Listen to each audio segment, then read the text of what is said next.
Hello दोस्तों, career 360 में आपका स्वागत है। और आज जो इंग्लिश का एग्जाम था, यूपीएससी मेंस का एग्जाम, वो खत्म हो चुका है। स्टूडेंट अभी आने ही वाले हैं।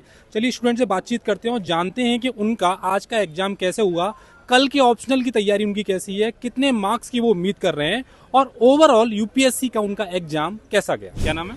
सौरभ। सौरभ, सबसे पहले मुझे जानना है कौन सा अटेम्प्ट था आपका? ये मेरा थर्ड अटैम्प्ट है। थर्ड अटेम्प्ट है और सेकंड मेंस है।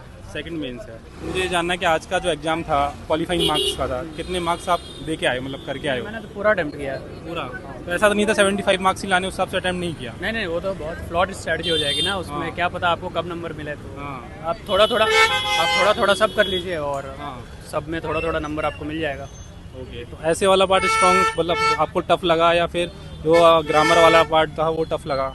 नहीं, ऐसे क्या होता है कि आप ऐसे की प्रैक्टिस तो करते ही हैं, तो ऐसे तो हो ही जाता है। आप कुछ तो लिख ही देंगे उसमें। ग्रामर थोड़ा ये होता है क्योंकि मैं 10वीं के बाद से हिंदी तो पढ़ा ही नहीं हूँ, तो वो थोड़ा ग्रामर तो स्टार्टिंग से ही। हाँ, लेकिन बहुत उसका वेटेज कम रहता है तो वो निकल जाता है। ऐसा नहीं, आप past year previous year paper कर लीजिए, आपका हो जाएगा।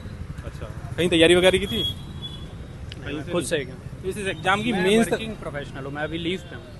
लीव पे? मैं बैंगलोर में काम करता हूँ एज ए सॉफ्टवेयर इंजीनियर। हाँ, तो अभी मैं लीव पे हूँ। तो आपने मतलब कितने दिन का लीव लिया था? मतलब 2 साल तक आप जॉब करते नहीं, रहे? नहीं, नहीं, नहीं, मैं जैसे लास्ट ईयर तक काम जॉब कर रहा था। हाँ, उसके बाद से लीव चल रही है मेरी। हाँ, साथ में ही तैयारी चलती रही। तो 2 साल तक आपने जब तैयारी की जॉब के साथ में, तब आपका प्रीलिम मिलिम मेंस कहीं निकला?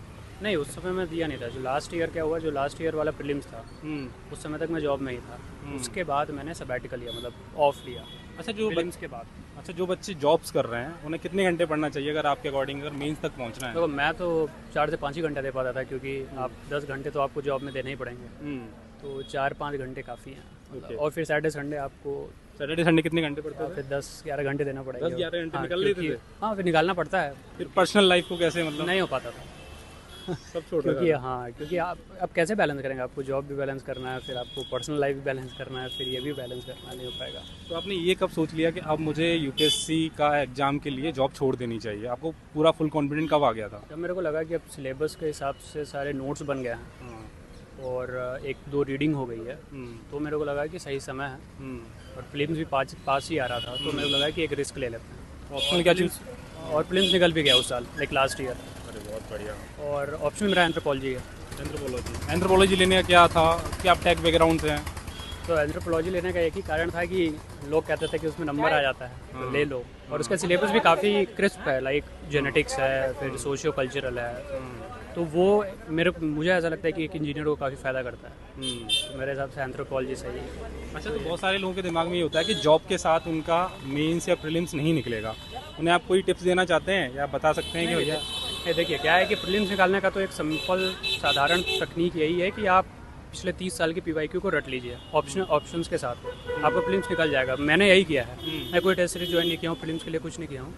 मैंने 30 साल के सवाल अच्छे से कर लिए हैं, उससे आपका प्रीलिम्स हो जाएगा। और मेंस तो थोड़ा एनालिटिकल होता है, तो आप न्यूज़पेपर पढ़ते रहेंगे तो आपका मेंस में आंसर देखने का तरीका आप जानने लगेंगे, तो आप लिख सकते हैं आंसर, ऐसा कोई दिक्कत नहीं है। ऑप्शनल की तैयारी कैसी है?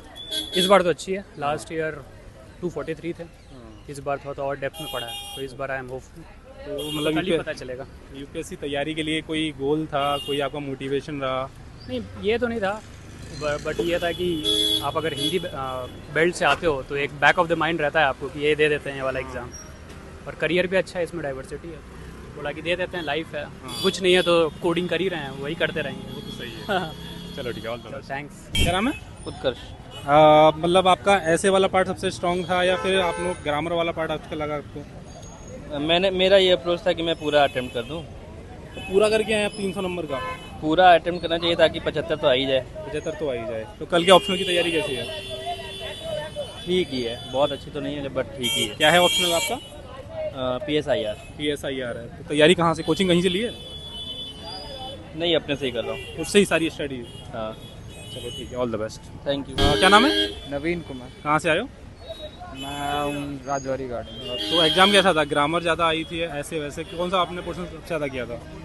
इंग्लिश वाला बेटर था, हिंदी वाला थोड़ा ट्रिकी था, ट्रांसलेशन वाला पार्ट। बाकी तो सारे इजी थे, नॉर्मल ग्रामर और ऐसे वगैरह। ग्रामर ज़्यादा टफ नहीं थी? मतलब ग्रामर में कौन सा पार्ट आया? जैसे इंटोनेम्स वगैरह आए थे या फिर? एंटोनिम्स वगैरह आए थे, रिफ्रेज करने वाली चीज़ें आई थी। हाँ। और थोड़े फिल इन द ब्लैंक्स आए थे और वर्ब्स को ठीक करने वाले थे। इजी पेपर था, नथिंग। ऐसे वगैरह? ऐसे वगैरह भी नॉर्मल एक 600 वर्ड का ऐसे था, इजी था। तो ये सोच के गए थे कि 75 मार्क्स का ही करना है या फिर सोच के गए थे काफ़ी बड़ा करना है? Just do enough. But normally ना। या ठीक है, ऑल द बेस्ट।